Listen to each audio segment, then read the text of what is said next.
హరే కృష్ణ. హరే కృష్ణ అందరికి. హరే కృష్ణ ప్రభుజీ, ప్రణామాలు.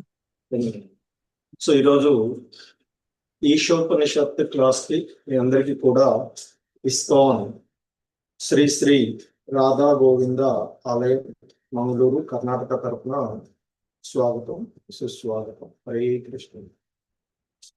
ఓం అజ్ఞానతిమిరాంధస్య జ్ఞానాంజనశలాకయా చక్షుర్మిలితం యేన తస్మై శ్రీ గురవే నమః. శ్రీ చైతన్య మనోభీష్టం స్థాపితం యేన భూతలే స్వయం రూపః కదా మహ్యం దదాతి స్వపదాంతికం. వందేహం శ్రీ గురు శ్రీయుతపదకమలం శ్రీ గురూన్ వైష్ణవాంశ. శ్రీరూపం సాగ్రజాతం సహగణ రఘునాథాన్వితం తం సజీవం సాద్వైతం సావధూతం పరిజన సహితం కృష్ణ చైతన్య దేవం శ్రీ రాధా కృష్ణ పాదాన్ సహగణ లలితా శ్రీ విశాఖాన్వితాంశ. నమో ఓం విష్ణుపాదాయ కృష్ణ ప్రేష్టాయ భూతలే శ్రీమతే భక్తి వేదాంత స్వామినితి నామిని. నమస్తే సారస్వతే దేవే గౌరవాణి ప్రచారిణే నిర్విశేష శూన్యవాది పాశ్చాత్య దేశతారిణే. జయ శ్రీ కృష్ణ చైతన్య ప్రభు నిత్యానంద శ్రీ అద్వైత గదాధర శ్రీవాసాది గౌర భక్త వృంద. హరే కృష్ణ కృష్ణ కృష్ణ హరే హరే, హరే రామ రామ రామ హరే హరే. హరే కృష్ణ. సో మనము ఈ ఈశోపనిషత్ అనేటువంటి గ్రంథం నుండి ఆ మంత్రాల యొక్క భావము మరియు వాటి వివరణ ఇస్కాన్ సంస్థాపక ఆచార్యులైనటువంటి శ్రీల ప్రభుపాదుల వారి వివరణం ద్వారా వింటూ ఉంటారు. శ్రీ ఈశోపనిషత్. సో మనిషిని దేవదేవుడైనటువంటి శ్రీకృష్ణ భగవానుని దగ్గరగా చేర్చేటువంటి జ్ఞానము మనము ఈ గ్రంథం నుండి నేర్చుకునేటువంటిది. సో దీనికి మరొకసారి మీ అందరినీ కూడా ఇస్కాన్ శ్రీ శ్రీ రాధా గోవింద ఆలయం తరఫున స్వాగతం తెలియచేస్తూ, సో మనము ఈ గ్రంథంలో మొదటిగా చూసినటువంటిది మంగళాచరణము. సో ఈ విధంగా చెప్పబడుతున్నటువంటిది. ఓం పూర్ణమద పూర్ణమిదం పూర్ణాత్ పూర్ణముదచ్యతే పూర్ణస్య పూర్ణమాదాయ పూర్ణమేవావిశిష్యతే. సో దేవదేవుడు సమగ్రుడు సంపూర్ణుడు అయి ఉన్నాడు. అతడు సర్వ సంపూర్ణుడవడం చేత అతని నుండి ఉద్భవించిన ఈ దృశ్యమాన ప్రపంచము మొదలైనవన్నీ సర్వ సంపూర్ణములై ఉన్నాయి. సంపూర్ణం నుండి కలిగించబడినది ఏదైనా తనంత తాను సమగ్రమై ఉంటుంది. అతడు సర్వ సంపూర్ణుడు అవడం చేత అతని నుండి అనేక సంపూర్ణ అంశాలు ఉద్భవించిన అతడు సర్వ సంపూర్ణుడుగానే ఉంటాడు, అంటే సర్వ సంపూర్ణుడుగానే మిగిలి ఉంటాడు అంటూ మంగళాచరణం చెప్పబడుతుంది. అలాగే మొదటి మంత్రం, ఈశావాస్యమిదం సర్వం యత్కించ జగత్యాం జగత్ తేన త్యక్తేన భుంజీత మా గృదకస్య స్విద్దనం. సో ఈ విశ్వంలో గల చేతన అచేతన వస్తువులన్నీ కూడా భగవంతునికే చెంది ఆయన చేతనే నియమించబడుతూ ఉన్నాయి. అందుచేత మానవుడు తన కొరకే కేటాయించబడిన వాటిని తనకు కావలసిన వస్తువులను మాత్రమే స్వీకరించాలి. ఎవరు కూడా ఇతరుల వస్తువులను స్వీకరించరాదు అని, అవి ఎవరికి చెందినవో తెలుసుకుని ఉండాలి అంటూ చెప్పబడుతుంది. అలాగే రెండవ మంత్రం, కుర్వన్నేవేహ కర్మాణి జిజీవిషేచ తం సమాహ ఏవం త్వయి నాణ్యతే అస్తి న కర్మ లిప్యతే నరే. మానవుడు ఆ విధంగా కర్మలు చేస్తూనే వందల సంవత్సరాలు జీవించాలని ఆశించవచ్చును. అలాంటి కర్మ అతనిని కర్మ శాసనానికి బంధించదు. సో మానవునికి ఇంతకంటే వేరే మార్గం లేదు అంటూ చెప్పబడుతూ ఉన్నటువంటిది. సో ఇక మూడవ మంత్రం,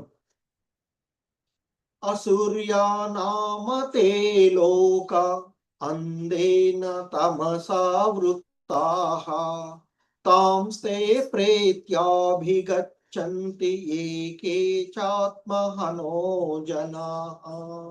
ఆత్మను చంపుకునే వారెవరైనను తప్పకుండా విశ్వాసహీనమైన పూర్తి అంధకారము మరియు తమోమయమైనటువంటి ప్రపంచాలు అనబడే లోకాలలోనికి ప్రవేశిస్తారు అంటూ మూడవ మంత్రం యొక్క భావం.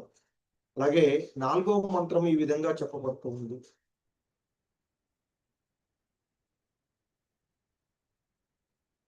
అనేజదేకం మనసో జవీయో నైన దేవ ఆప్నువన్ పూర్వమర్షత్ తద్దావతో అన్యాసత్యేతి తిష్టతస్మిన్నపో మాతరిష్వాదదాతి. దేవదేవుడు స్వధామంలో స్థితుడై ఉన్నప్పటికీ మనసు కన్నను ఎక్కువ వేగం కలవాడై గతిశీలురగు ఎల్లరులను అతిశయిస్తాడు. శక్తివంతులగు దేవతలైనను అతని దరిచేరజాలరు. ఒక స్థానంలో ఉన్నప్పటికీ అతడు వాయువును వర్షమును వసిగడి అంటే వారిని నియంత్రిస్తాడు. ఉత్కృష్టులలో అతడు ఎల్లర్లను అతిశయిస్తాడు అంటూ ఈ నాలుగవ మంత్రం యొక్క భావం. అలాగే మనము లాస్ట్ క్లాస్ లో చూసినటువంటి ఐదవ మంత్రం, తదేజతి తన్నైజతి తద్దూరే తద్వంతికే తదంతరస్య సర్వస్య తదు సర్వస్యాస్య బాహ్యతః. ఆ దేవదేవుడు నడవడు. అతడు అత్యంత దూరంలో ఉంటాడు, కానీ అతి సమీపంలో కూడా ఉంటాడు. అతడు సమస్తములోనూ ఉన్నను సమస్తముకు వెలుపల కూడా ఉంటాడు అంటూ మనము ఈ ఐదవ మంత్రాన్ని పూర్వపు క్లాసులో మనం చూసినటువంటి, ఎందుకంటే భగవంతుడు యొక్క అచింత్య శక్తి చేత ఆయన యొక్క ఆ భగవంతుని కర్మల యొక్క వర్ణన ఇక్కడ ఉన్నటువంటిది. ఎందుకంటే పరస్పర విరుద్ధాలైనటువంటివి ఉన్నాయి. నడుస్తాడు అంటున్నాడు, నడవడు అని చెప్తున్నారు. అలాగే అత్యంత దూరంలో ఉంటాడు అని చెప్తున్నారు, అలాగే అతి సమీపంలో కూడా ఉంటాడు, అన్నిటి లోపల ఉంటాడు, అన్నిటికీ వెలుపల కూడా ఉన్నాడు అనేటువంటి అవి. సో మరి అట్టి విరుద్ధత ఆ భగవంతుని యొక్క అచింత్య శక్తి వలనే సాధ్యమవుతుంది. సో కాబట్టి మరి ఇది జీవుడు భక్తియుతమైనటువంటి సేవ ద్వారా మాత్రమే ఈ విషయాలను అర్థం చేసుకోగలరు అంటూ మనకి పూర్వపు శ్లోకం భావంలో శ్రీల ప్రభుపాదుల వారు మనకి వివరణ ఇచ్చినటువంటిది చూసాము. సో ఇంతవరకు మనము పూర్వపు క్లాసులలో చూసినటువంటిది. సో ఈరోజు 6వ మంత్రము మరియు 7వ మంత్రాన్ని మనము చూద్దాము. హరే కృష్ణ. హరే కృష్ణ. అన్మ్యూట్ చేసుకొని రిపీట్ చేయండి.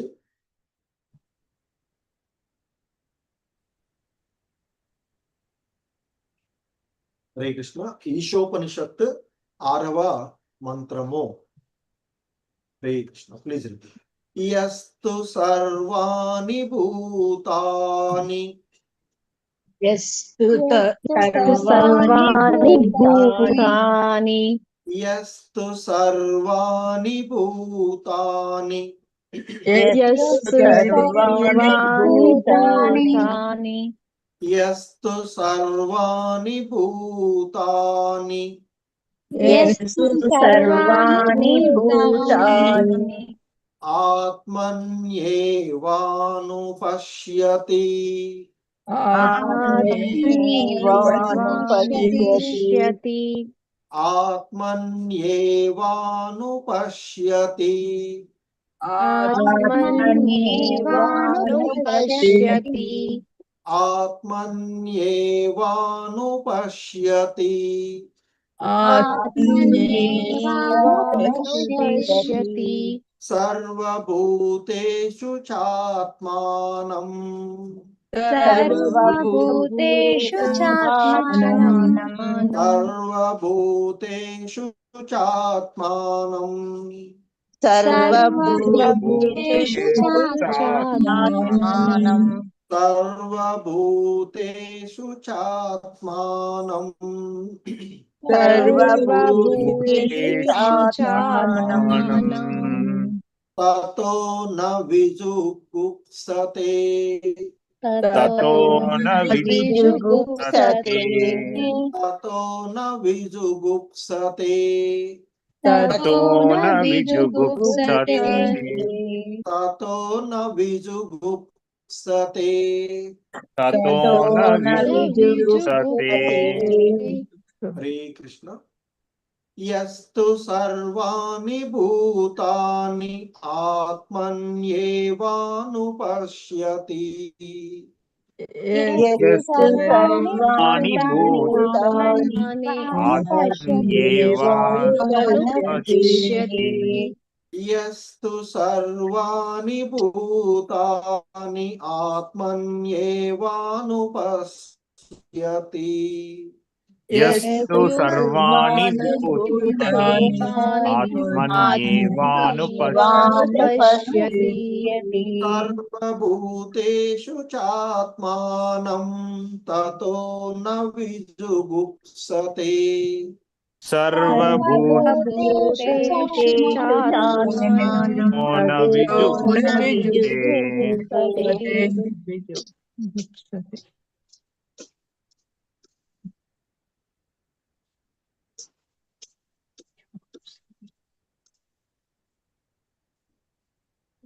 సర్వాణి భూతాని ఆత్మన్యేవానుపశ్యతి సర్వభూతేషు చాత్మానం తతో న విజుగుప్సతే. హరే కృష్ణ ప్రభుజీ.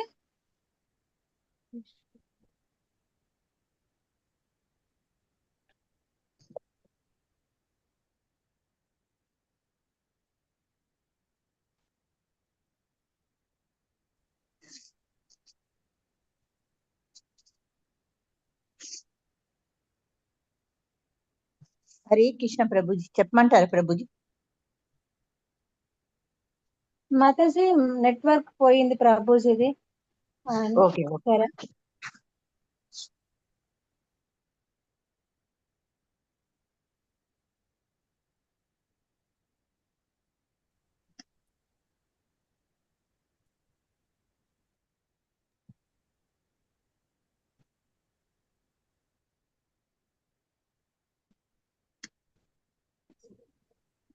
హరే కృష్ణ మాతాజీ. హరే కృష్ణ ప్రభుజీ. చదివిచ్చేసేయండి మాతాజీ. హరే కృష్ణ. ఓకే ప్రభుజీ. ఇక్కడ కరెంట్ పోయినట్టుంది, నెట్ మొబైల్ తో జాయిన్ అయ్యాను మళ్ళీ. హరే కృష్ణ. స్క్రీన్ షేర్ చేయలేదు ప్రభు. మరి నా దగ్గర బుక్ ఉంది మాతాజీ, చదువుతాను చూసి. చదువుతారా? ఓకే. ఓకే చదవండి. చదవండి మాతాజీ. చేస్తాను. ఇంట్లో చదువుతుండండి, నేను చేస్తాను. అలాగే అలాగే ప్రభుజీ. యస్తు సర్వాణి భూతాని ఆత్మన్యేవానుపశ్యతి సర్వభూతేషు చాత్మానం తతో న విజుగుప్సతే. హరే కృష్ణ. ఇంకెవరన్నా చదువుతారా? సౌభాగ్య లక్ష్మి మాతాజీ. హరే కృష్ణ మాతాజీ. హరే కృష్ణ ప్రభుజీ, ప్రణామాలు. యస్తు సర్వాణి భూతాని ఆత్మన్యేవానుపశ్యతి సర్వభూతేషు చాత్మానం తతో న విజుగుప్సతే. హరే కృష్ణ మాతాజీ. హరే కృష్ణ. ఇంకెవరన్నా హరే చదువుతారా? కృష్ణ ప్రభుజీ, ధన్యవాదాలు. హరే కృష్ణ. సూర్యకుమారి మాతాజీ. ఒక్క నిమిషం మాతాజీ ఇస్తున్నాను. యస్తు సర్వాణి భూతాని ఆత్మన్యేవానుపశ్యతి సర్వభూతేషు చాత్మానం తతో నా విజుగుప్సతే.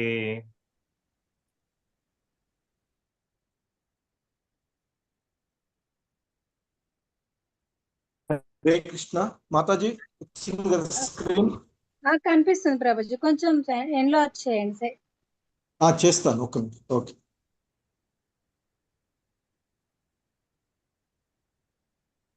ఓకే ప్రభుజీ. ఓకే, ఇంకెవరిని చదువుతారా అడిగిన మాతాజీ, లేకపోతే భావం చూద్దాం. ఛాయాదేవి మాతాజీ. హరే కృష్ణ. హరే కృష్ణ మాతాజీ.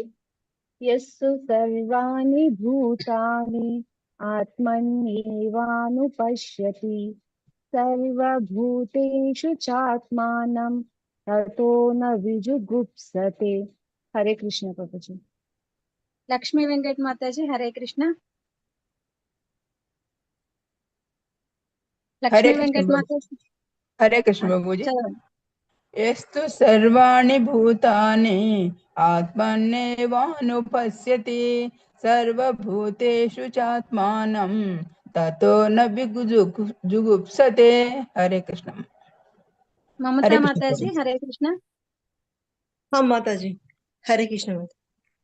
యస్తు సర్వాణి భూతాని ఆత్మన్యేవానుపశ్యతి సర్వభూతేషు చాత్మానం తతో న విజుగుప్సతే. హరే కృష్ణ. మాధవి లత మాతాజీ. హరే కృష్ణ. హరే కృష్ణ మాతాజీ. యస్తు సర్వాణి భూతాని ఆత్మన్యేవానుపశ్యతి సర్వభూతేషు చాత్మానం తతో న విజుగుప్సతే. హరే కృష్ణ మాతాజీ. హరే కృష్ణ. ఇంకెవరైనా చదువుతారా అండి?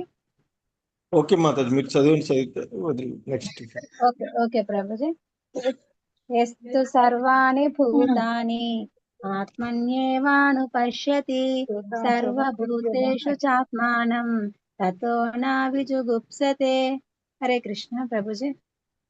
హరే కృష్ణ. ధన్యవాదాలు అందరికీ. సో ఈ శ్లోకం యొక్క భావము, సో ఇక్కడ యస్తు సర్వాణి భూతాని ఆత్మన్యేవానుపశ్యతి సర్వభూతేషు చాత్మానం తతో న విజుగుప్సతే. సో ఇక్కడ సర్వాణి అంటే సకలమునకు, ఏంటది?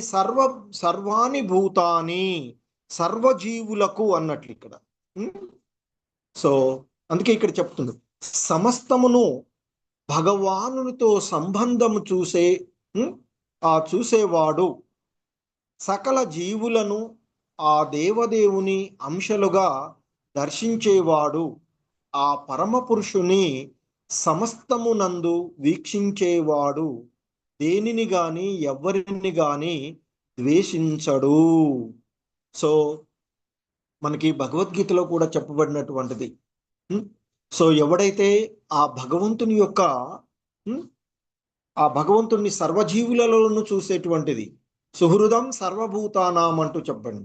సో కాబట్టి అక్కడ చెప్తున్నారు, సమస్తమును భగవానునితో సంబంధంలో చూసేటువంటి వాడు, అలాగే సకల జీవులను ఆ దేవదేవుని యొక్క అంశలుగా దర్శించేటువంటి వాడు, మరి ఆ పరమ పురుషుణ్ణి సమస్తమునందు దర్శిస్తాడు.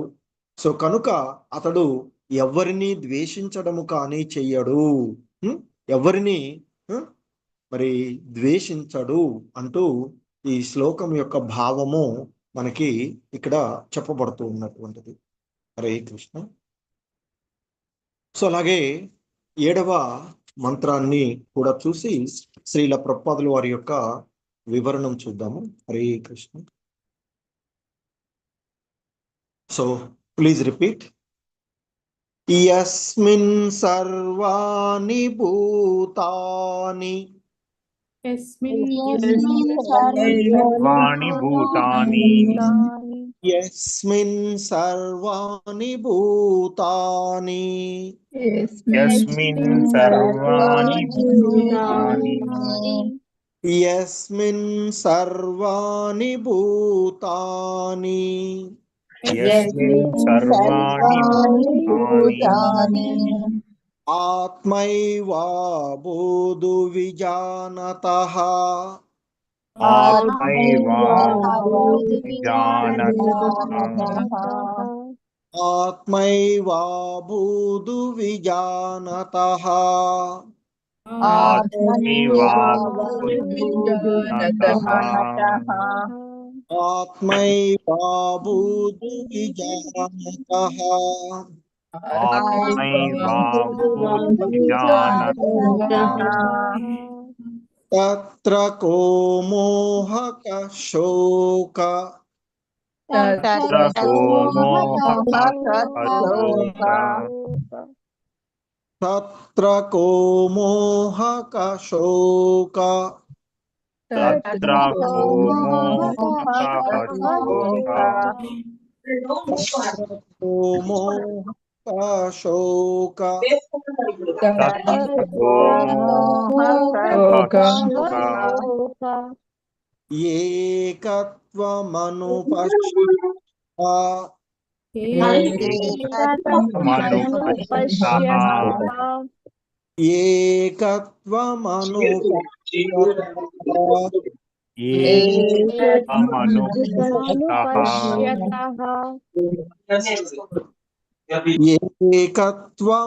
ఏకత్వమనుపశ్యతః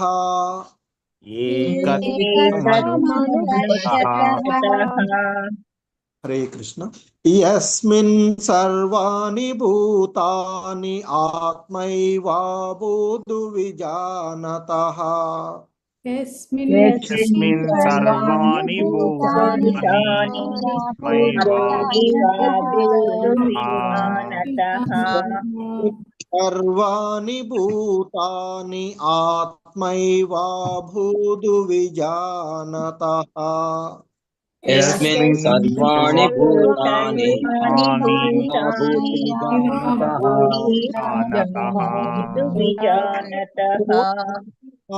శోక ఏకత్వమనుపశ్యతః తత్ర కో మోహక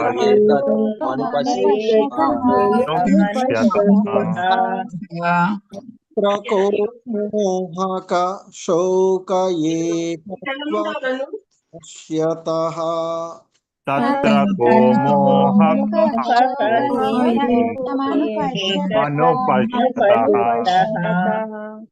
హరే కృష్ణ. మొత్తం శ్లోకం. యస్మిన్ సర్వాణి భూతాని ఆత్మైవా బోధు విజానతః తత్ర కో మోహక శోక ఏకత్వమనుపశ్యతః యస్మిన్ సర్వాణి భూతాని మోహక శోక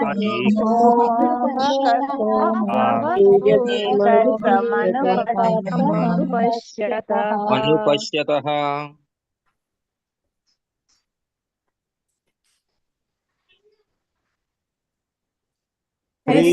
సర్వాణి భూతాని ఆత్మైవా భూద్విజానతః తత్ర కో మోహః శోక ఏకత్వమనుపశ్యతః. ఛాయాదేవి మాతాజీ. హరే కృష్ణ. హరే కృష్ణ మాతాజీ. యస్మిన్ సర్వాణి భూతాని ఆత్మైవా బోధు విజానతః తత్ర కో మోహకః శోక ఏకత్వమనుపశ్యతః. హరే కృష్ణ ప్రభుజీ. మమతా మాతాజీ. హరే కృష్ణ.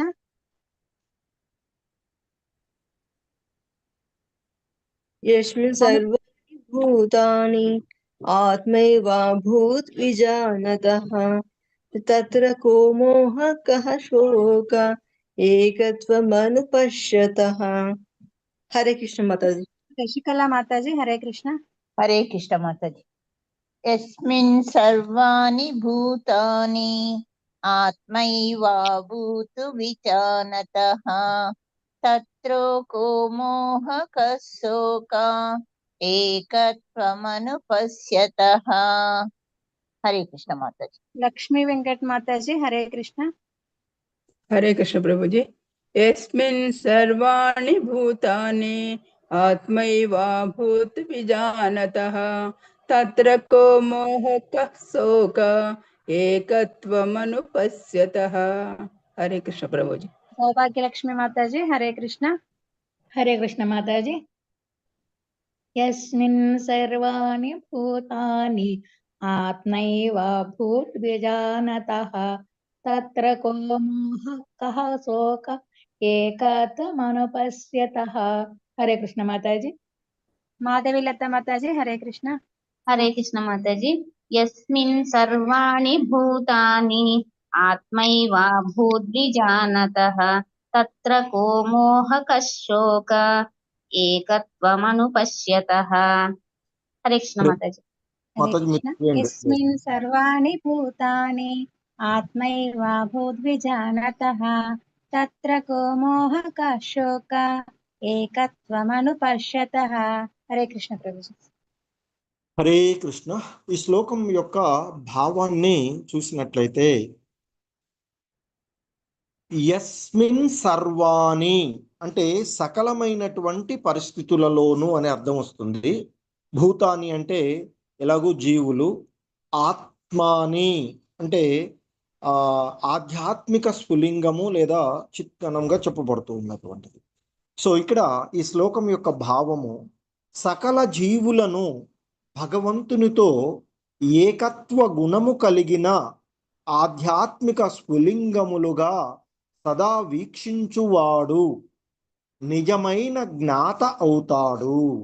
ఆ పిదప అతనికి మోహము కానీ శోకము కానీ ఎట్లు కలుగుతాయి అంటూ చెప్పబడుతుంది. అంటే సకల జీవులను పూర్వపు శ్లోకానికి కంటిన్యూషన్గా ఉంటూ ఉన్నటువంటి సకల జీవులను ఆ భగవంతుని యొక్క ఏకత్వ గుణంగా గుణరీతి ఆ భగవంతునితో సమానము అని భావించి, ఎందుకంటే మమైవాంశో జీవలోకే అంటూ ఆ భగవంతుడే చెప్పినట్లుగా భగవంతుని యొక్క అంశలుగా గుణాత్మకంగా భగవంతునితో సమానమే ప్రతి జీవుడు కూడా.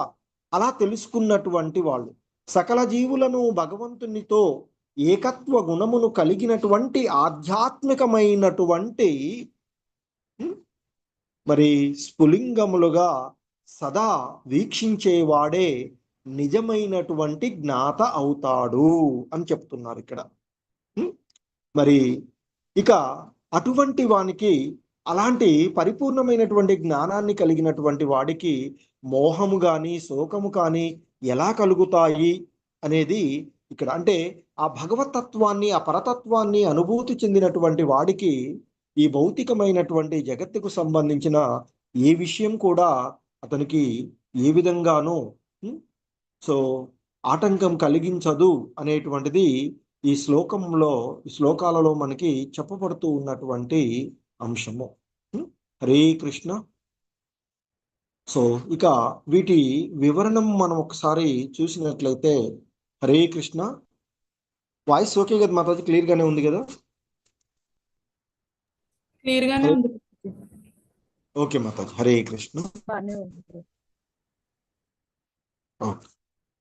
సో మనకి ఇక్కడ ఈరోజు మనం చూస్తూ ఉన్నటువంటి 6వ మంత్రాన్ని మనం ఒకసారి చూసుకున్నట్లయితే మనకి 6వ మంత్రంలో చెప్పబడుతుంది సమస్తమును.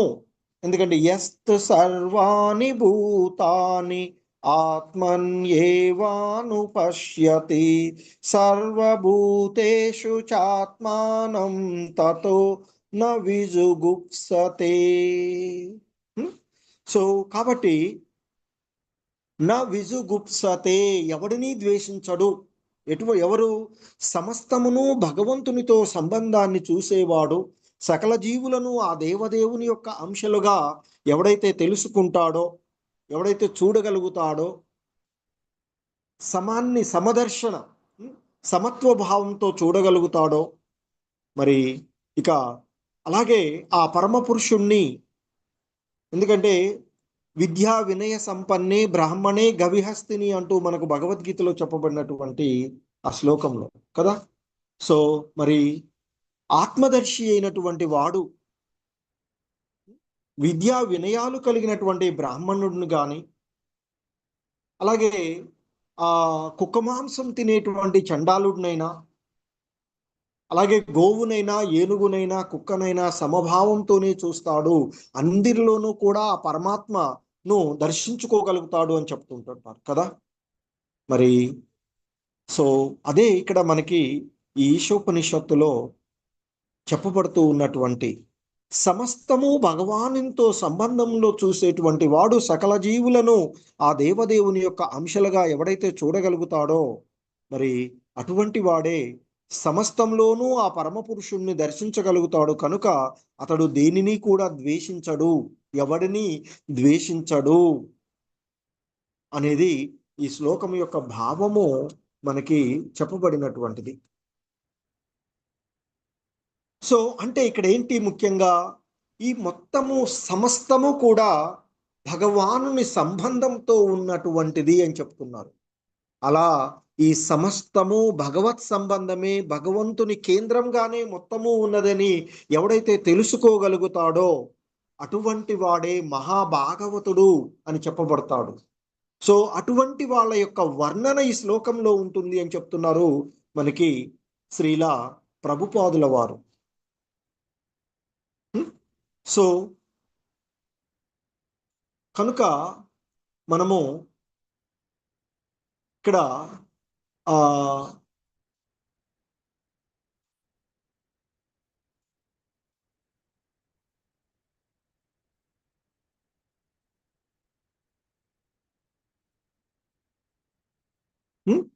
సో ఆ సమత్వ భావంతో మహాభాగవతుడు అనేటువంటి వాని యొక్క వర్ణన మనకి ఈ శ్లోకంలో చెప్పబడినటువంటి అంశము. ఎందుకంటే మన యొక్క ఆ భగవంతుని యొక్క సన్నిధి 3 దశలలో అంటే అనుభూతమవుతుంది అనేటువంటిది మనకి ఇంతకు ముందు కూడా చెప్పుకోగలిగినట్టు ఆ పరతత్వ అనుభూతి అనేటువంటిది బ్రహ్మజ్యోతిగాను, పరమాత్ముడుగాను, భగవానుడుగాను అనుభూతి అయ్యేటువంటి విషయం. అలాగే ఈ మనకి ఉపదేశ అమృతంలో ఆ భక్తి తత్వంలో నెలకొనేటువంటి వాళ్ళు, సో 3 రకాలుగా ఉండేటువంటి వారు అనేటువంటిది మనకి చెప్పబడినటువంటిది. కనిష్ట అధికారి, మధ్యమ అధికారి, ఉత్తమ అధికారి అంటూ ఆ భక్తిలో పురోగతి చెందినటువంటి వారి యొక్క స్థితులను అనుసరించి మనకి 3 రకాలైనటువంటి ఆధ్యాత్మిక వాదులు అంటే భక్తిలో ఉన్నటువంటి వారిని చెప్తూ ఉంటుంటారు. అటువంటి ఆ ముగ్గురులోనూ ఆ 3 రకాలుగా ఉండేటువంటి ఆ భక్తులలోనూ కనిష్ట అధికారి అయినటువంటి వాడు అత్యంత అధమ స్థితిలో ఉన్నటువంటి వాడుగా చెప్తూ ఉంటుంటారు. సో ఎందుకంటే ఆ భగవత్ అనుభూతి అనేటువంటిది అతనికి చాలా చాలా స్వల్పంగా అతడు అనుభూతి. ఎందుకంటే ఆ భగవతత్వాన్ని, ఆ పరతత్వాన్ని అనుభూతి చేసుకోవడం అనేటువంటిది సాధారణంగా మన యొక్క ఆలోచనలతో, మన యొక్క ఈ అసమగ్రమైనటువంటి ఇంద్రియాలతో దర్శించడం అనేది కష్టం. ఆ భగవంతుని యొక్క అనుగ్రహము, ఆ భక్తి తత్వంలో నెలకొనడము, శుద్ధ భక్తుల యొక్క సాంగత్వం వలన పరతత్వ అనుభూతి జరుగుతూ ఉంటుంది. సో కాబట్టి ఇక్కడ మరి ఆ పరతత్వ జ్ఞానాన్ని పొందడానికి ప్రయత్నించేటువంటి ఆ భగవతత్వంలో ఉండేటువంటి వారిలో ఆ కనిష్టం అధికారి అనేటువంటి వాడు అత్యంత అధమమైనటువంటి అనుభూతి దశలో ఉన్నటువంటి వాడు. అంటే ఆ భగవతత్వాన్ని గురించి, ఆ భగవంతుని గురించి అనుభూతి చెందడంలో చాలా అధమ స్థితిలో ఉన్నటువంటి వాడు కనిష్ట అధికారిగా ఇంతకు ముందు కూడా మనం చదువుకున్నట్టు మనకి ఉపదేశ అమృతంలో చూసినటువంటిది. మరి అలాంటి ఎవరు మరి కనిష్ట అధికారి అంటే అక్కడ కూడా చెప్పుకున్నాం. సరైనటువంటి భక్తి తత్వాన్ని అంటే ఈ ఎవరు ఏ దశలో ఉన్నారో, భక్తి దశలలో ఉన్నారో అనుభూతి చేసుకోలేనటువంటి వాడు అనేటువంటి. సో మరలా ఇక్కడ మనకు చెప్తూ ఉన్నారు, ఈ కనిష్ట అధికారి అనేటువంటి వాడు ఎలా ఉంటాడంటే మత విశ్వాసాలను అనుసరించి ఆలయానికో, చర్చికో, లేదో మసీదుకో వెళతాడు. అక్కడ ఉన్నటువంటి శాస్త్ర నిర్దేశానుసారం ఉపాసన చేస్తూ ఉంటుంటాడు. అంటే సాధారణంగా ఆ ఆలయాలలోకి వెళ్ళి ఆయనకి పూజలు చేస్తూ ఉండేటు. అంటే ఈ దశలో ఉన్నటువంటి వాళ్ళు సాధారణంగా భగవానుడు కేవలము ఆ ఆలయాల్లోనే ఉన్నాడు అనేటువంటి ఒక భావనలో మాత్రమే ఉంటాడు. ఆ భగవంతుడిని సర్వత్రా సర్వసంపూర్ణమైనటువంటి సర్వంతర్యామి అయినటువంటి ఆ భగవంతుణ్ణి అనుభూతి చేసుకోలేరు వాళ్ళు. చేసుకోలేకుండా ఆ భగవంతుని ఒక నిర్దిష్టమైనటువంటి ప్రదేశానికి మాత్రమే చెందినట్లుగా భావిస్తూ ఉంటారు అని చెప్తుంటారు. సో ఎందుకంటే వాళ్ళు అక్కడ శాస్త్ర నిర్దేశానుసారం ఉపాసనం చేస్తూ కేవలం పూజా స్థానంలోనే ఉన్నాడు కానీ వేరొక చోట లేడు అని భావిస్తూ ఉంటుంటారు. అలాగే ఇంకా వాళ్ళు ఏంటి, ఇంతకుముందు మనకి ఉపదేశ అమృతంలో చెప్పబడినట్లు భక్తిలో ఎవరు ఏ స్థాయిలో ఉన్నారో కూడా వాళ్ళు తెలుసుకోలేరు అని చెప్తున్నారు. సో భగవద్ అనుభూతి ఎవరికి కలిగిందో కూడా వారు తెలుసుకోలేరు. అటువంటి భక్తులు సామాన్య సూత్రాలను పాటిస్తూ ఒక రకమైనటువంటి భక్తి దానికన్నను ఉత్తమం అని భావిస్తూ తమలో తాము కలహించుకుంటూ ఉంటారు అని చెప్తారు. మరి ఈ వాస్తవానికి కనిష్టాధికారి అనేటువంటిది భౌతిక పరిధిని దాటి ఆధ్యాత్మిక స్థితిని చేరడానికి యత్నించేటువంటి లౌకికమైనటువంటి భక్తులు మాత్రమే అని చెప్తుంటారు. ఇక మనకి రెండవ అధికారిగా ఎవరు, మధ్యమ అధికారిగా అని చెప్తుంటారు. ఆధ్యాత్మికమైనటువంటి అనుభూతిని పొందుతూ ఉన్నటువంటి రెండవ వారు ఎవరైతే ఉన్నారో వారు మధ్యమ అధికారిగా చెప్పబడుతూ ఉంటుంటారు. మరి ఈ మధ్యమ అధికారులు ఎలా ఉంటారంటే చెప్తున్నారు శ్రీల ప్రభుపాదులు వారు, భగవానుడు, భగవద్భక్తులు, భగవద్విజ్ఞానము లేనటువంటి అమాయకులు, భగవంతుని యందు విశ్వాసం లేనివారు, భక్తియుత సేవలో ఉన్నవారిని ద్వేషించేవారు అయినట్టి నాస్తికులు అనే ఆ 4 వర్గాల మధ్య భేదాన్ని చూడగలిగేటువంటి వాళ్ళు వీళ్ళని చెప్తున్నారు. సో ఈ ఆధ్యాత్మిక అనుభూతి మధ్యస్థ దశలో ఉండేటువంటి వాళ్ళు భగవానుడు అంటే గురించి, ఆ భగవంతుని యొక్క భక్తులను గురించి, అలాగే భగవద్విజ్ఞానము లేనటువంటి వాళ్ళెవరు, భగవద్విజ్ఞానము ఉన్నవాళ్ళెవరు, భగవంతుని యందు విశ్వాసం లేనివారు, అలాగే భక్తియుత సేవలో ఉన్నవారిని ద్వేషించేటువంటి వారి అయినటువంటి అలాంటి వాళ్ళను వీళ్ళు తెలుసుకోగలుగుతారు అని చెప్తున్నారు. అలా తెలుసుకొని ఈ మధ్యమ అధికారి ఈ నలుగురి పట్ల కూడా భిన్నమైనటువంటి రీతిలో, అంటే ఎవరితో ఎలా ప్రవర్తించాలో తెలుసుకొని ప్రవర్తిస్తూ ఉంటుంటారు అని చెప్తున్నారు. సో ఇక వాళ్ళు తన ప్రేమ లక్ష్యంగా భావించి ఆ భగవంతుణ్ణి ఆరాధిస్తూ ఉంటుంటారు. భక్తిలో ఉన్నవారితో అతడు స్నేహం చేస్తారు. అమాయకమైనటువంటి వారిని హృదయంలో ఆ నిద్రాణంగా ఉన్నటువంటి భగవత్ ప్రేమను అతడు జాగృతం చేయడానికి ప్రయత్నం చేస్తూ ఉంటాడు. సో అలాగే భగవంతుని పేరు వినగానే అవమానపరిచేటువంటి కొంత దుష్టులు ఉంటారు కదా, దుష్కృతులు, మూఢులు అని చెప్తారు భగవద్గీతలో శ్రీకృష్ణ భగవానుడు. అలాంటి మూఢులు, నాస్తికులకు దూరంగా ఉంటారు వీళ్ళు. ఎందుకంటే ఈ భిన్న రకాలైనటువంటి వాళ్ళను వాళ్ళు తెలుసుకోగలుగుతారు. కనిష్టాధికారి ఆ విధంగా గుర్తించలేడు, కనుకనే అతడు అందరితోనూ కూడా అలాగే ఉండేటువంటి ప్రయత్నం చేస్తుంటాడు. కానీ మధ్యమాధికారి ఈ భక్తిలో ఉన్నవాడు, భగవంతుని యొక్క భక్తులు, భక్తిలో లేని వాళ్ళు ఎవరు, అలాగే నాస్తికులు ఎవరు అనేటువంటి విషయాన్ని కొంత తెలుసుకుని ఉన్నారు అని చెప్తున్నారు. ఇక మధ్యమాధికారికి పైన ఉన్నవాడు ఉత్తమాధికారి. ఆ ఉత్తమ అధికారి సమస్తము ఆ భగవంతుని సంబంధంలోనే చూసేటువంటి వాడు. సో ఇంతకుముందు శ్లోకంలో చెప్పబడినట్లుగా సమస్తము భగవంతుని సంబంధంలోనే చూసేవాడు, సకల జీవులను దేవదేవుని అంశలుగా దర్శించేవాడు, ఆ పరమ పురుషుణ్ణి సమస్తమునందు వీక్షించేటువంటి వాడు ఎవడినైనా ఎలా ద్వేషిస్తాడు అని చెప్పబడిన శ్లోకం. సో అంటే మనకి ఇక్కడ చెప్పబడుతూ ఉన్నది ఆ ఉత్తమాధికారి గురించి ఈ శ్లోకంలో ప్రస్తావించినటువంటిది. మరి అటువంటి ఉత్తమాధికారి సమస్తమును ఆ భగవంతుని సంబంధంలోనే చూస్తాడు. అటువంటి వాడు భక్తుడికి, నాస్తికునికి, ఆస్తికునికి ఇక్కడ అంటే అటువంటి భక్తుడు ఉత్తమాధికారిగా ఉన్నటువంటి వాడు నాస్తికునికి, ఆస్తికునికి మధ్య ఉండేటువంటి భేదాలను చూపకుండా అందరినీ ఆ భగవంతుని యొక్క అంశలుగానే చూస్తారు.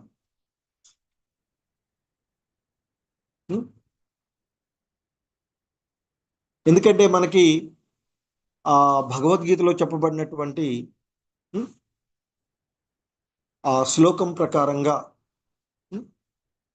విద్యా వినయ సంపన్నే బ్రాహ్మణే గవిహస్తిని అంటూ చెప్పబడినటువంటి అపార పాండిత్యం కలిగినటువంటి బ్రాహ్మణుడైనా, వీధిలోని కుక్కలైనా, మరి ఆ ఏనుగునైనా, గోవునైనా, కుక్క మాంసం తినేటువంటి చండాలునైనా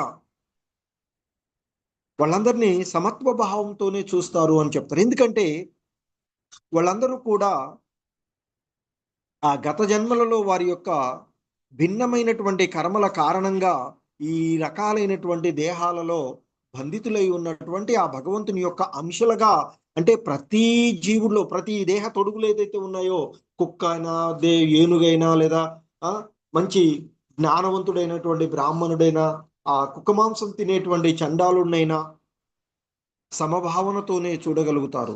ఎందుకంటే వీరందరిలోనూ ఆ భగవతత్వాన్ని దర్శించుకోగలుగుతారు.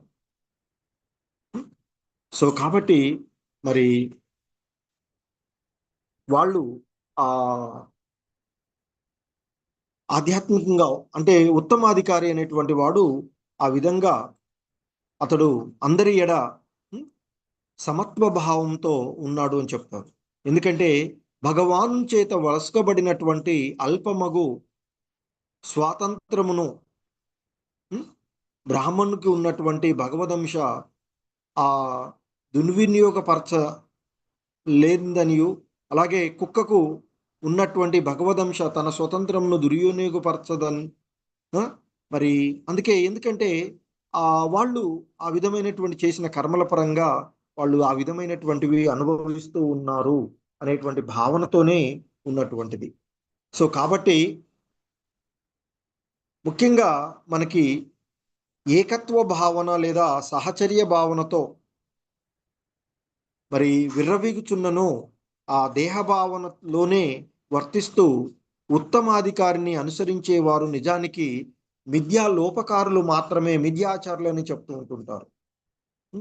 సో కనుక మరి విశ్వజనీన ఆ సౌభ్రాతృత్వ భావము ఉత్తమాధికారి నుండే మనం నేర్చుకోవాలి. ఎందుకంటే ఉత్తమాధికారి అందరినీ వాస్తవాన్ని దర్శించుకోగలుగుతాడు కనుక ఆయన నుండి నేర్చుకోవాలి. కానీ ఆ ప్రత్యేగాత్మ గురించి కానీ, సర్వత్రా వసించి ఉండేటువంటి పరమాత్మను గురించి కానీ సరిగా తెలియనటువంటి మూర్ఖుడి నుండి కాదు అని చెప్తారు. సో దానికే మనకి ఆ పరంపరలో ఆ భగవంతునితో సంబంధం ఉన్నటువంటి వాళ్ళ నుండి మనం నేర్చుకోవాలి అని చెప్తూ ఉంటుంటారు. సో మనకి అందుకనే ఇక్కడ మనుజుడు చూడవలెననేటువంటి చెప్పబడుతూ ఉన్నటువంటిది. ఎందుకంటే ఇక్కడ అనుపశ్యతి, పశ్యతి మరి అనేటువంటి పదాలు ఉపయోగించబడినటువంటిది.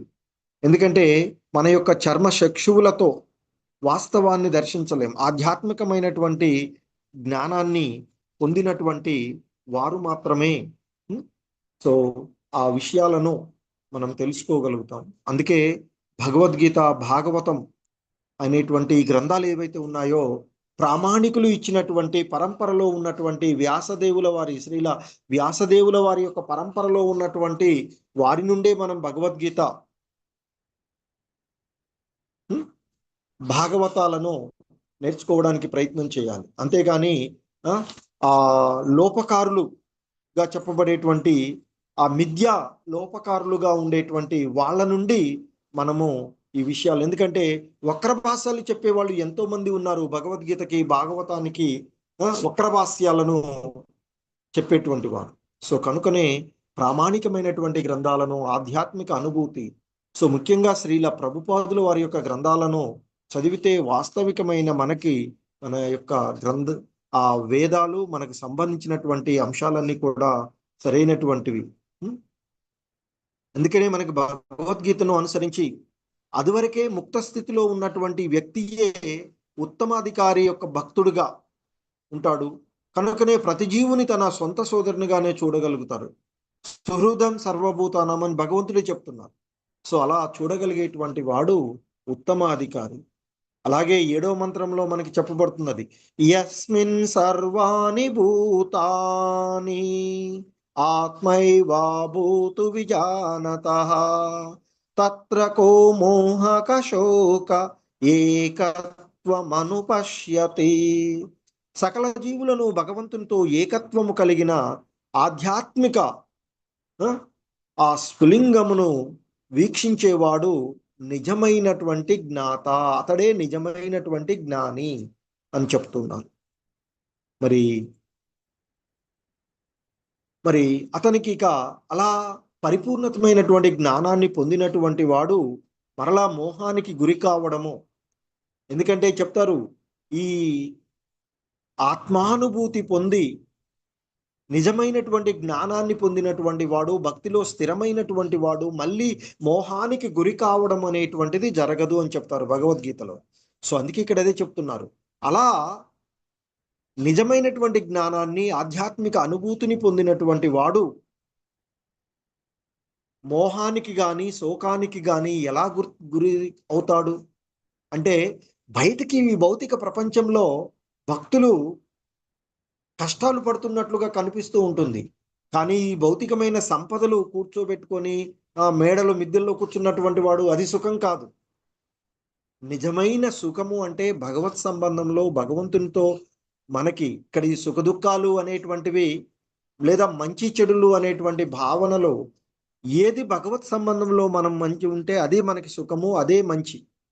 భగవంతుని విస్మరించడము దుఃఖము, చెడుగా చెప్పబడేటువంటిది. సో విస్మరించిన కారణంగానే ఈ భౌతిక జగత్తులో దుఃఖాలను, సుఖ దుఃఖ ద్వంద్వలను అనుభవిస్తూ ఉన్నటువంటిది.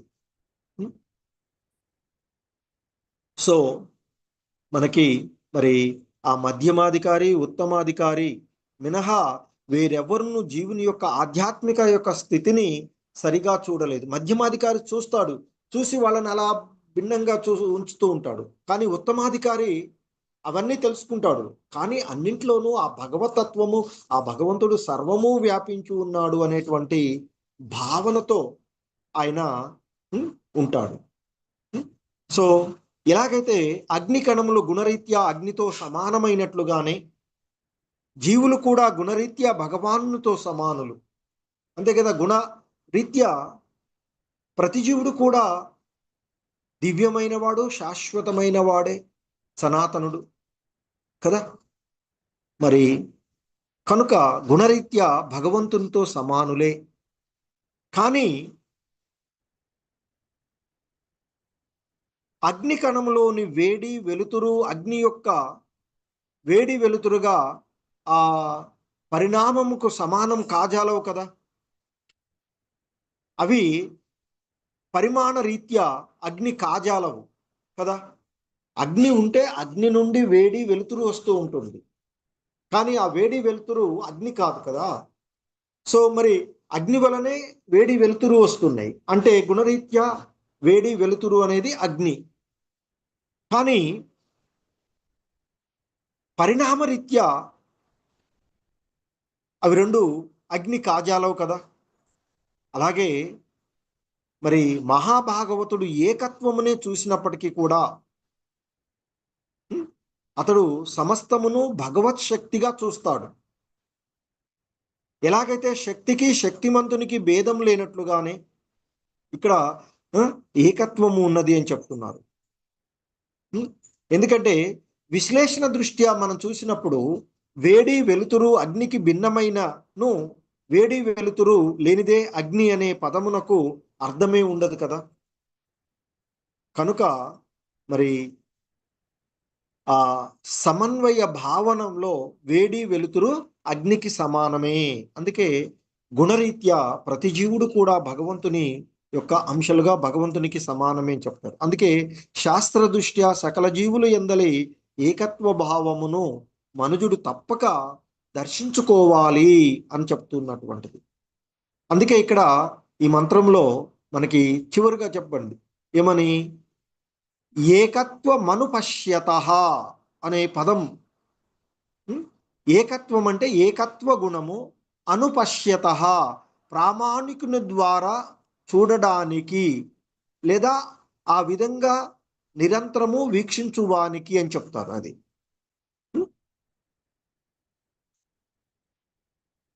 సో అంటే ఆ పూర్ణత్వము ఎవరు? పూర్ణత్వం అంటే భగవంతుడు. భగవంతుని యొక్క ఆ వ్యక్తిగతమైనటువంటి స్ఫులింగాలు అంటే ఆత్మలు ఏవైతే జీవులు ఎవరైతే ఉన్నారో ఆ పూర్ణుని యొక్క దాదాపు 80% గుణాలను కలిగి ఉంటాయి. కానీ అవి పరిణామరీత్యా పరమపురుషునితో సమానము కాజాలవు. జీవుడు పూర్ణత్వం యొక్క అత్యంత సూక్ష్మ అంశము కనుక ఎంతో ఆ సముద్రంలో బిందువుల్లో నీటి బిందువులాగా మనం ఆ భగవంతునితో పోల్చుకున్నప్పుడు జీవులు అనేటువంటివి సో అత్యంత సూక్ష్మమైనటువంటి అంశాలు కనుక మరి ఆ గుణములు అత్యంత సూక్ష్మ మాత్రంలోనే ఉంటాయి. వేరొక అంటే ఆ భగవంతుడిలో ఉండేటువంటి గుణాల్లో దాదాపుగా 80% ఉంటాయి. కానీ అవన్నీ కూడా పరిపూర్ణంగా ఉండవు. ఎందుకంటే అసంపూర్ణాలుగా చెప్పబడుతుంది కదా ప్రతి జీవిలో కూడా ఉండేవి. సో కనుక ఇవన్నీ కూడా సూక్ష్మ మాత్రంలోనే ఉంటాయి. మరి అలాగే మనకు అదికే చెప్తుంటారు. ఇంకొక ఉపమానంలో చెప్పాలంటే శ్రీల ప్రభుపాదులు వారు చెప్తున్నారు, సముద్రపు చుక్కలో ఉన్నటువంటి లవణ పరిమాణము సముద్రంలో ఉన్నటువంటి లవణ పరిమాణానికి ఎన్నడూనూ సరిపోదు. అంతే కదా. మనం ఒక సముద్రం తీసుకుంటే సముద్రంలో ఎంత ఉప్పు ఉంది అనేటువంటి దానికి ఒక నీటి బిందువుని అదే సముద్రంలో నుంచి నీటి బిందువుని తీసుకొని, ఎందుకంటే సముద్రం నుంచి నీటి బిందువును ఒక బిందువుని తీసుకుంటే మరి గుణరీత్యా సముద్రపు నీరే ఇది కూడా, నీటి బిందువు కూడా సముద్రం నీళ్ళు ఎలా ఉందో ఇది కూడా అలాగే ఉంటుంది. కానీ అందులో ఉండేటువంటి ఆ లవణం ఏదైతే ఉందో మరి సముద్రంలో ఉన్నంతగా నీటి బిందువులో ఉండదు కదా ఒక నీటి బిందువులో. సో అలాగే జీవుడు కూడా భగవంతుని యొక్క స్వభావాలను కలిగి ఉన్నప్పటికీ గుణాలను 80% వరకు భగవంతుని గుణాలను కలిగి ఉన్నప్పటికీ చాలా చాలా స్వల్ప పరిమాణంలో మాత్రమే సూక్ష్మాతి సూక్ష్మంగా మాత్రమే ఉంటాయి అనేటువంటిది ఇక్కడ మనకి చెప్పబడుతూ ఉన్నటువంటిది. సో మరి ఇంకా ఎందుకంటే సముద్రంలో ఉన్నటువంటి లవణము NaCl తోనే చూపిస్తాము ఒకవేళ కెమిస్ట్రీ పరంగా మనం చూసుకుంటే. అలాగే ఒక నీటి బిందువులో ఉండేటువంటి లవణాన్ని కూడా NaCl. కానీ పరిమాణంగా చూస్తే సముద్రంలో ఎంతో ఎంతో మనకి లవణము NaCl ఉంటుంది. నీటి బిందువులో ఉండేది చాలా స్వల్పం. అలాగే జీవుడిలో ఉండేటువంటి గుణాలు భగవంతుని తత్వాలు చాలా స్వల్పంగా ఉండేటువంటిదిగా మనము చూడవచ్చు ఆ విధంగా. సో కాబట్టి మరి ఆ భగవంతుని యొక్క తత్వంతో గుణరీత్యా మనం సమానమైనంత మాత్రాన ఆ భగవంతునితో సమానము అనేటువంటిది కాదు. అలాగే మరి మనకి ఎన్నెన్నో జీవులు ఈ సృష్టిలో ఉండేటువంటివి. మరి ఎలాగైతే ఒక్కొక్క కుటుంబంలో ఒక్కొక్క ఇదిగా చెప్తూ ఉంటామో ఈ సృష్టిలో ఉండేటువంటి జీవులన్నీ కూడా భగవంతుని యొక్క తటస్థ శక్తిగా ఉద్భవించినటువంటివి కనుక ఈ జీవులన్నీ కూడా అవి సరీసృపాలైనా పక్షులైనా జంతువులైనా ఇంకేదైనా ఆ భగవంతుని యొక్క కుటుంబంగానే చూడాలి. మరి ఆ కుటుంబంలో ఉన్న వాళ్ళని ఎవరో మనం ద్వేషించం కదా. సో అలాగే ఈ జీవులన్నింటినీ కూడా ఎవరి ఎడా ద్వేషభావంతో ఉండొద్దు అనేటువంటిది మనకి శాస్త్రాలు చెప్తూ ఉన్నటువంటివి. సో ఎందుకంటే ఆ వేదాంత సూత్రాలు ఆధ్యాత్మిక తత్వముల ఆనందమును పడేయడానికే ఉన్నాయి అని చెప్తూ ఉంటుంటారు. ఎందుకంటే స్వభావ రీత్యా సహజ సిద్ధంగాను భగవానుడు అతని యొక్క ప్రతి అంశ నిత్యానందాన్ని అనుభవించడానికే ఉన్నటువంటిది.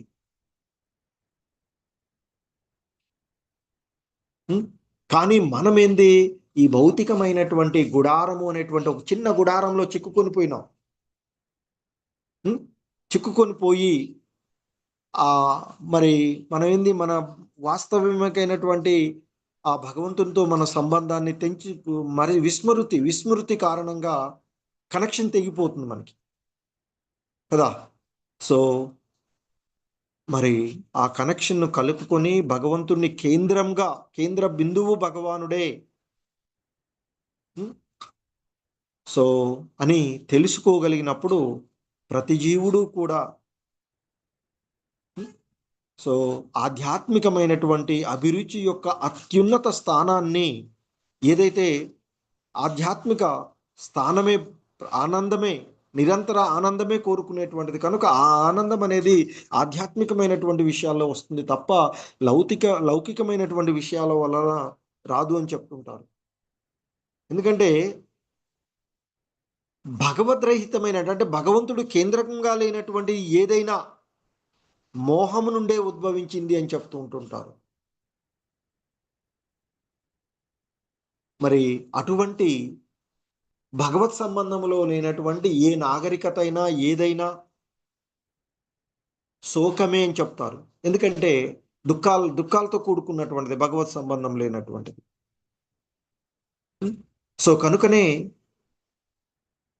ఈ నవీన ప్రపంచంలో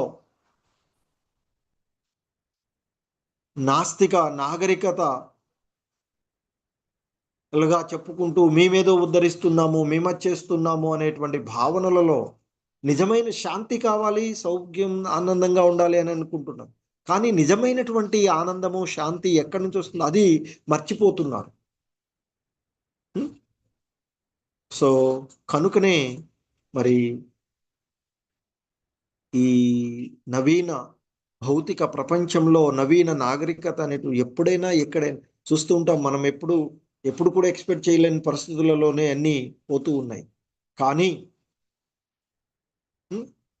భగవంతుని పాదపద్మాలను ఆశ్రయించి భగవంతునికి శరణజొచ్చినటువంటి వాడు ఈ కఠోరమైనటువంటి ప్రకృతి నియమాలను దాటగలరు అని చెప్తారు భగవద్గీతలో కూడా కదా.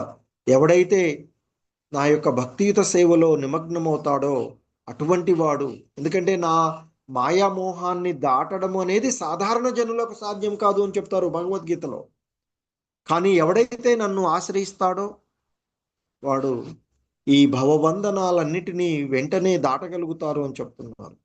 సో కాబట్టి మరి భగవంతుని పాదపద్మాలకు శరణజొచ్చిన వారు తప్ప వేరెవరు కూడా ఈ కఠోరమైనటువంటి ప్రకృతి నియమాలను దాటలేరు అనేది భగవద్గీత చెప్పబడినటువంటిది. సో అన్ని రకాలైనటువంటి మోహాలను తొలగించుకుని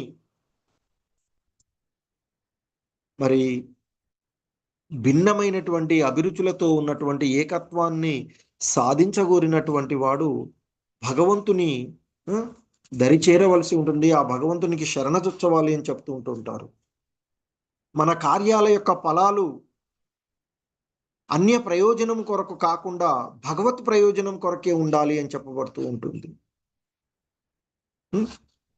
సో అందుకే మనకి ఈ మంత్రం నందు పేర్కొనబడినటువంటి ఆత్మభూత ప్రయోజనము అంటే భగవద్గీత 18వ అధ్యాయంలో కూడా చెప్పబడినటువంటిది.